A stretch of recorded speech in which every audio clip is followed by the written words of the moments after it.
जी अस्सलाम वालेकुम।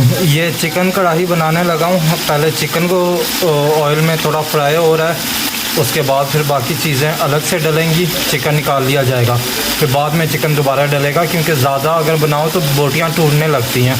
तो इसको पहले हल्का सा फ्राई करके निकाल लेंगे, फिर मसाला बनाने के बाद भूनने के बाद। जी अस्सलाम वालेकुम एवरीवन। अच्छा, अभी कढ़ाई तैयार हो रही है, इसमें मसाला वगैरह जिंजर गार्लिक पेस्ट डाल के मैंने भूनने के लिए रखा है। ये अच्छी तरह भुनेगा। टमाटर अलग बन रहे हैं, ये टमाटर इधर फ्राई होके इसमें जाएंगे और ये फिर दोबारा भुनेगा, और उसके बाद थोड़े से पानी में ये स्लो आंच पे दम लगा के, मतलब कि बिल्कुल लो आंच पे ये गलेगा गोश्त, और उसी में फिर दोबारा फिर भुना जाएगा। ये मसाला भुन गया था, उसके बाद मैंने इसमें चिकन डाल दिया।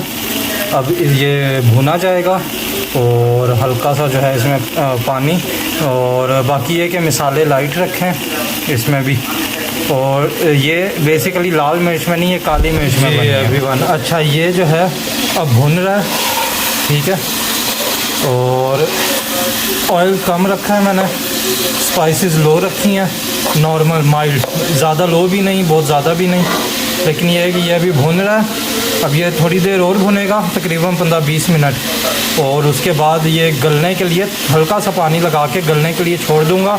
गलने के बाद दोबारा। जी अस्सलाम वालेकुम। अच्छा, ये जो है क्या कहते हैं, चिकन रेडी हो गया, और बाकी कढ़ाई जो है गोश्त की वो भी रेडी हो रही है, भून रही है अभी, क्योंकि उसमें टाइम लगा, लेकिन ये रेडी हो गया। जी ये क्या कहते हैं, लैम कढ़ाई जो है ये तैयार हो गई है। अभी ये धुएँ निकल रहे हैं, गर्म ज़्यादा है। ये जैसे ही क्लियर होती है तो मैं तस्वीरें जो है ना वो शेयर करता हूँ अभी।